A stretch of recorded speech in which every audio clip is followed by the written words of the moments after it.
तो student question number 4 है, name the properties used in the following. दर्ज झेल सवालात में जो प्रॉपर्टी इस्तेमाल हो रही है उसका नाम लिखना है। तो इससे करने से पहले हम कुछ प्रॉपर्टीज़ हैं उनको डिस्कस कर लेते हैं। पहले properties of real number. Real number की कुछ प्रॉपर्टीज़ होती हैं, ठीक, किस पॉइंट ऑफ व्यू से होती हैं? Plus, minus, multiplication and division.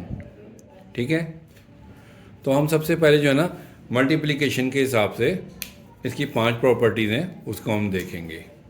सबसे पहले है एडिटिव।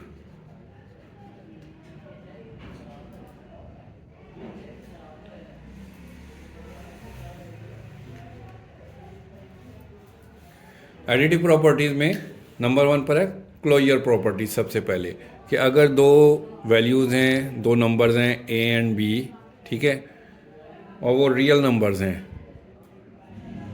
तो अगर हम इन दोनों को प्लस करें, ए और बी को प्लस करें, तो उनसे जो हमारे पास आंसर आएगा वो भी जाहिर सी बात है रियल नंबर ही होगा, रियल नंबर के अलावा नहीं होगा। ठीक है, तो ये इसकी क्लोजर प्रॉपर्टी कहलाती है।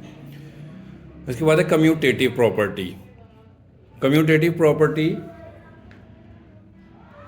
यह कि अगर हम ए और बी दो रियल नंबर्स को आपस में प्लस करें और बी प्लस ए कर लें, इनकी तरतीब चेंज कर दी हमने, तो आंसर वही रहेगा, रियल नंबर में ही आएगा, दोनों का सेम ही होगा। लेट सपोज कि अगर ए हमारे पास 2 है और बी हमारे पास 3 है, तो बी की वैल्यू 3, ए की वैल्यू 2, तो हमारे पास आंसर क्या आएगा? 5 = 5। ठीक है, तो कम्यूटेटिव प्रॉपर्टी है ये। कम्यूटेटिव प्रॉपर्टी में दो वैल्यूज़ होती हैं, इस बात को आपने याद रखना है। इसी तरह से नंबर 3 पर है एसोसिएटिव, कि इसमें एसोसिएटिव में 3 वैल्यूज़ हो जाती हैं, ए प्लस बी प्लस सी, ए प्लस बी प्लस सी।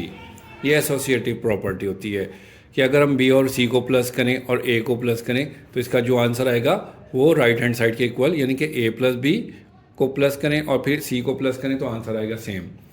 लेट सपोज कि अगर ए हमारे पास 2 है, बी हमारे पास 3 है, सी हमारे पास 4 है, ठीक है, तो 2 + 3 + 4 करेंगे तो हमारे पास इसका आंसर आएगा 2 + 3 7 9, 2 + 3 5 + 4 9, 9 = 9, दोनों का आंसर सेम आ गया। तो ये हमारे पास है एसोसिएटिव प्रॉपर्टी। आप लोगों ने एक बात याद रखनी है, जो कम्यूटेटिव प्रॉपर्टी होती है उसमें 2 वैल्यूज़ होती हैं और जो एसोसिएटिव प्रॉपर्टी होती है उसमें 3 होती हैं। ठीक है, इसके बाद है आइडेंटिटी। आइडेंटिटी एक ऐसा नंबर होता है कि अगर उसको हम किसी में भी प्लस करें तो कोई फ़र्क ही नहीं पड़ता। जैसे ए में हम अगर 0 को प्लस करें तो हमारे पास आंसर क्या आएगा? ए ही आएगा। ठीक है, इसी तरह से 0 में ए प्लस करें तब भी ए ही रहेगा। ठीक हो गया, तो हम कह सकते हैं कि ए इज़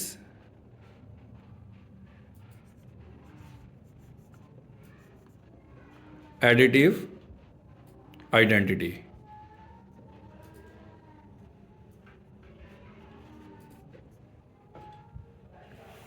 ठीक है, इसके बाद है इन्वर्स। इन्वर्स कहते हैं उलट को। एक ऐसी वैल्यू, उसको अगर हम किसी में प्लस करें तो वो आंसर 0 आ जाए। जैसे एक वैल्यू ए है तो ए का इन्वर्स क्या होगा? -a होगा।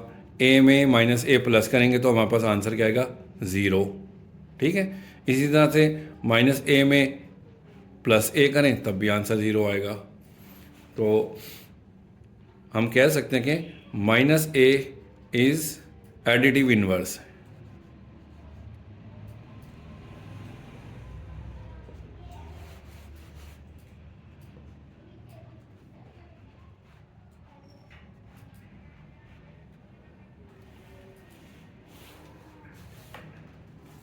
ठीक है, -a is the additive inverse. अब हम लोग मल्टीप्लिकेशन के पॉइंट ऑफ व्यू से प्रॉपर्टीज़ को डिस्कस करेंगे। इसकी भी 5 प्रॉपर्टीज़ हैं, सेम वही प्रॉपर्टीज़ हैं, बस जहाँ जहाँ प्लस आया था इसमें हम मल्टीप्लाई लगा देंगे। सेम उसी तरह से होगा कि जैसे ए और बी दो रियल नंबर्स हैं, बिलोंग टू रियल नंबर हो, तो क्लोजर प्रॉपर्टी में क्या होगा, ए एंड बी को हम मल्टीप्लाई करें तो आंसर हमारे पास रियल नंबर भी आएगा। एग्जांपल के तौर पर 2 एंड 3 को हम मल्टीप्लाई करें तो हमारे पास आंसर क्या आएगा, 6 ही आएगा, रियल नंबर। ठीक है, ये क्लोजर मल्टीप्लिकेटिव के हिसाब से प्रॉपर्टी होगी। इसी तरह से कम्यूटेटिव प्रॉपर्टी, इसमें हम दो वैल्यूज़ को मल्टीप्लाई करेंगे, ए बी और बी ए। ठीक है, ए बी को मल्टीप्लाई करें, जो आंसर आएगा बी ए को मल्टीप्लाई करेंगे, दोनों एक दूसरे के इक्वल होंगे। एग्जाम्पल हम करते हैं, इस ए की वैल्यू अगर हम 2 रखें और बी की 3 रखें तो 3 इंटू 2 ये भी 6 होगा और 3 इंटू 2 भी 6 होगा। ये हमारी कम्यूटेटिव प्रॉपर्टी हो गई। नंबर 3 पर है एसोसिएटिव प्रॉपर्टी। ठीक है, a into b c, a b into c. तो अगर ए हमारे पास 2 है, बी हमारे पास 3 है, सी हमारे पास 4 है, तो 2 3 4, तो इसका आंसर जो हमारे पास आएगा 4 3 12, 12 2 24। इसी तरह 2 3 6, 6 को 4 से मल्टीप्लाई करेंगे तो इसका आंसर भी 24 ही आएगा। दोनों का आंसर सेम है। ठीक है, तो ये हमारी एसोसिएटिव प्रॉपर्टी होगी। पहले भी मैंने आपको बताया था, आप लोगों ने ये बात याद रखें, कम्यूटेटिव प्रॉपर्टी में 2 वैल्यूज़ होती हैं और एसोसिएटिव में 3 होती हैं। ठीक है, नंबर 4 पे प्रॉपर्टी है आइडेंटिटी। मल्टीप्लिकेटिव के लिहाज से, मल्टीप्लिकेशन के लिहाज से आइडेंटिटी ऐसा नंबर होता है जिसको अगर हम किसी नंबर से मल्टीप्लाई करें तो कोई फ़र्क ना पड़े। जैसे कि ए हमारे पास एक नंबर है, उसको हम 1 से मल्टीप्लाई करें तो हमारे पास ए ही आएगा। ठीक है, तो 1 को हम ए से मल्टीप्लाई करें तब भी ए ही आएगा। तो 1 जो है ना हमारे पास, ए 1 जो है वो आइडेंटिटी हमारे पास होगा। आइडेंटिटी प्रॉपर्टी क्या कहलाएगी,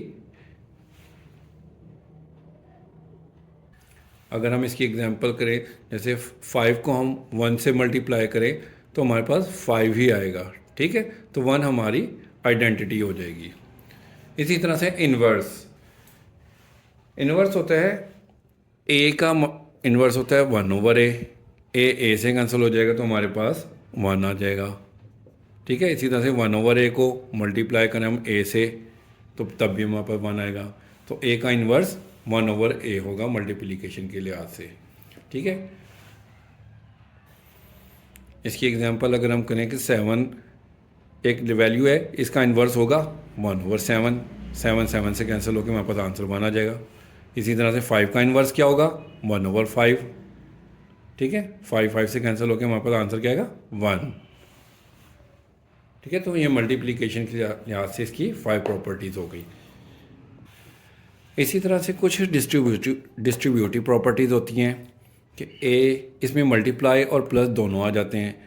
कि ए को हम मल्टीप्लाई करें ब्रैकेट के अंदर बी प्लस सी से तो ए बी के साथ भी आ जाएगा प्लस ए सी के साथ भी आ जाएगा। ठीक है, क्योंकि ये लेफ़्ट साइड से ए मल्टीप्लाई हो रहा है इसलिए लेफ़्ट डिस्ट्रीब्यूशन ओवर एडिशन कहलाएगा। इसी तरह से माइनस के साथ होगा कि अगर हम ए को मल्टीप्लाई करें बी माइनस सी से तो ए बी के साथ भी आ जाएगा और ए सी के साथ भी आ जाएगा। तो ये लेफ़्ट डिस्ट्रीब्यूशन ओवर माइनस कहलाएगा। इसी तरह से ये प्रॉपर्टी राइट साइड के लिए भी है। अब सी जो है राइट साइड पर आ गया है। अब सी को जब हम इस ब्रैकेट से मल्टीप्लाई करेंगे तो ए सी और बी सी आ जाएगा। ठीक है, तो ये राइट डिस्ट्रीब्यूशन ओवर एडिशन कहलाएगी। इसी तरह से सब्ट्रैक्शन में भी होगा, ए माइनस बी को हम सी से मल्टीप्लाई करेंगे तो ए के साथ सी आ गया और बी के साथ भी सी आ जाएगा। तो ये हमारी राइट डिस्ट्रीब्यूशन ओवर सब्ट्रैक्शन कहलाएगी। ऑर्डर प्रॉपर्टीज़ में एक है प्रॉपर्टी ट्राइकोटोमी। इसकी 3 ही सूरतें होती हैं कि either A equal to B है, या A is greater than B है, या B is greater than A है। इन 3 सूरतों के अलावा कोई और सूरत हो ही नहीं सकती। ठीक है, कि दोनों बराबर हों, पहली बड़ी हो दूसरी से या दूसरी बड़ी हो पहली से। इसको हम बोलते हैं ट्राइकोटोमी। तो स्टूडेंट अब हम लोग क्वेश्चन नंबर 4 करेंगे। Name the property use in the following, in properties के नाम लिखने। ठीक है, ये पहला पार्ट है a प्लस 4 ब्रैकेट में plus B equal a plus bracket में 4 प्लस बी। अब आप देखें इसमें 3 वैल्यूज़ हैं। ठीक है, और इस तरह इस साइड पर भी 3 वैल्यूज़ हैं। मैंने आपको पहले भी बताया था कि ये एसोसिएटिव प्रॉपर्टी में 3 होते हैं, और क्योंकि ये एडिशन के लिहाज से है, ठीक है, तो ये associative property with respect to addition होगी।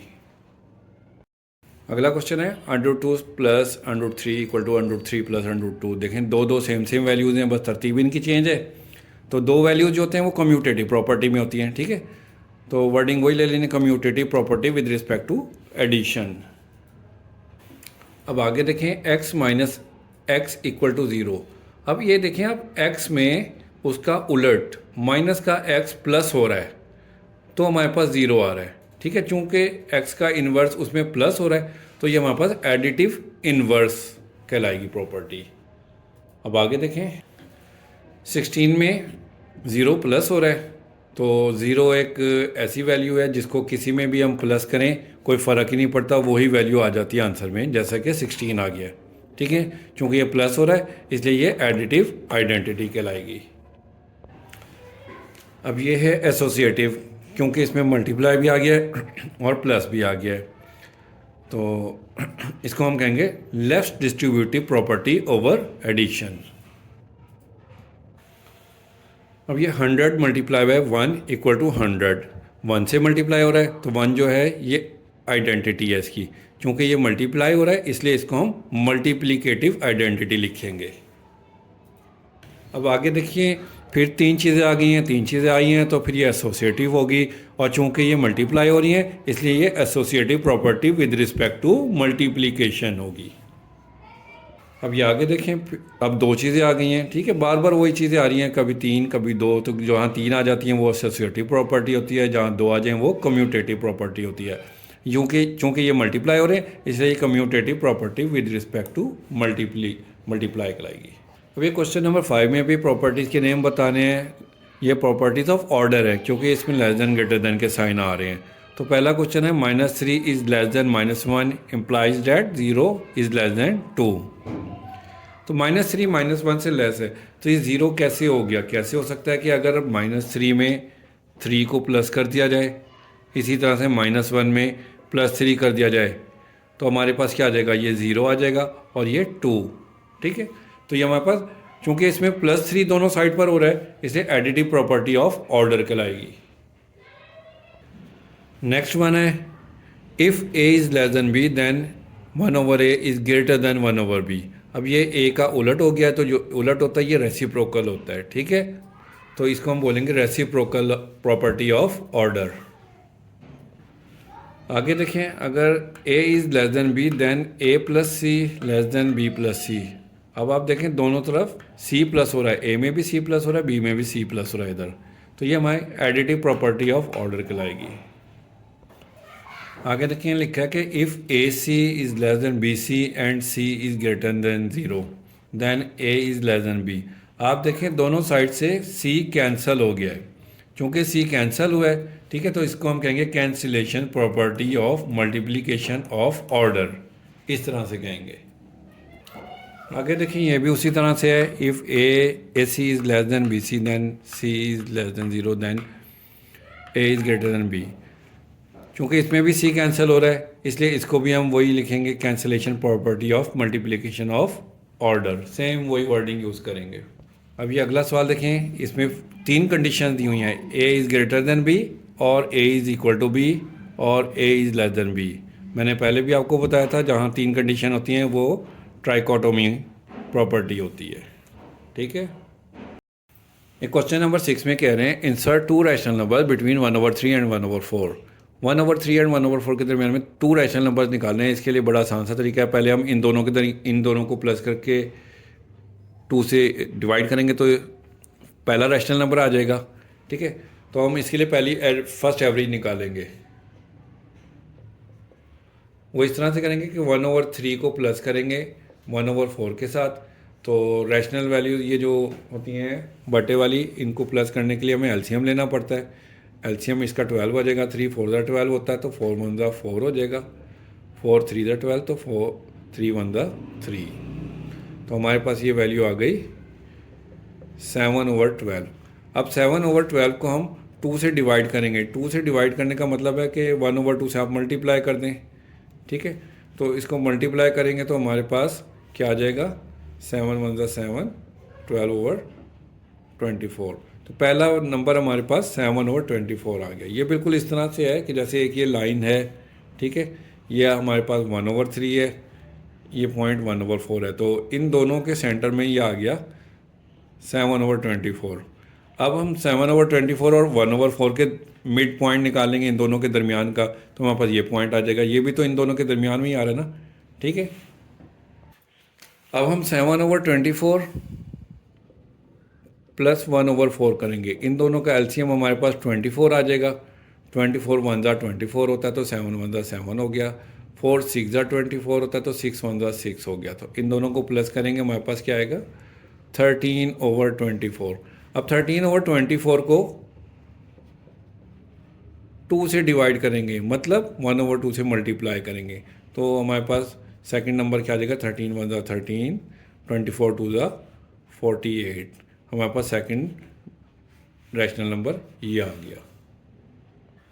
अब यह है सेकंड पार्ट। सेकंड पार्ट तो बहुत ही इजी है क्योंकि ये सीधी सीधी सी वैल्यूज़ हैं। 3 और 4 को हम प्लस करेंगे और 2 से डिवाइड कर देंगे, तो हमारे पास क्या आ गया, 7/2। पहला नंबर हमारे पास ये आ गया, ठीक है। अब 7/2 इसमें प्लस करेंगे 4 को सेकंड नंबर निकालने के लिए, तो 4 के नीचे हम 1 लगा के इसका एलसीएम लेंगे, 2 एलसीएम आ जाएगा, 7 आ जाएगा, 1 2 ज़ा 2 4 ज़ा 8 हो गया। इन दोनों को प्लस करेंगे 15/2 हो गया, ठीक है। 15/2 आ गया। इसको डिवाइड करेंगे 2 से, मतलब कि 1/2 से मल्टीप्लाई कर दें, तो हमारे पास ये क्या आ जाएगी वैल्यू, 15 1 ज़ा 15, 2 2 ज़ा 4। सेकंड वैल्यू हमारे पास ये आ गई 15/4, ठीक है। फर्स्ट नंबर हमारे पास 7/2 और सेकंड हमारे पास आ गया 15/4। अभी थर्ड पार्ट करेंगे। 3/5 एंड 4/5 के दरमियान में हमने नंबर फाइंड करना है, तो ये भी क्वेश्चन भी इजी है क्योंकि इनकी जो है ना नीचे वाली वैल्यूज सेम है दोनों की। तो इसका एलसीएम लेंगे, हमारे पास 5 आ जाएगा, तो 3 + 4 7/5 आ गया। अब इसको 2 से डिवाइड करेंगे। 2 से डिवाइड करने के लिए हमें 1/2 से मल्टीप्लाई करना पड़ेगा, तो हमारे पास क्या आ जाएगा, 7 1 ज़ा 7, 5 2 ज़ा 10। हमारे पास पहला नंबर ये आ गया, ठीक है। 7/10 को अब हम 4/5 में प्लस करेंगे, सेकंड एवरेज ये निकालेंगे। फर्स्ट ये आ गया हमारे पास 7/10 प्लस 4/5। इसका एलसीएम लेंगे तो हमारे पास 10 एलसीएम आ जाएगा, तो 7 ऐसे ही आ जाएगा, प्लस 5 2 ज़ा 10 होता है, 4 2 ज़ा 8, तो हमारे पास 7 और 8 को प्लस करेंगे तो 15/10 आ गया। तो इसकी हम कटिंग भी कर सकते हैं 5 से, 5 3 ज़ा 15, 5 2 ज़ा 10, तो 3/2 ये हमारे पास नंबर आ गया। इन दोनों को हम प्लस करेंगे, 7 + 8 हमारे पास आ जाएगा 15/10। अब 15/10 को हमने करना है 2 से डिवाइड, तो मतलब कि 1/2 से मल्टीप्लाई कर देंगे, तो हमारे पास क्या आ जाएगा, 15 1 ज़ा 15 और 10 2 ज़ा 20। हमारे पास सेकंड एवरेज आ गई।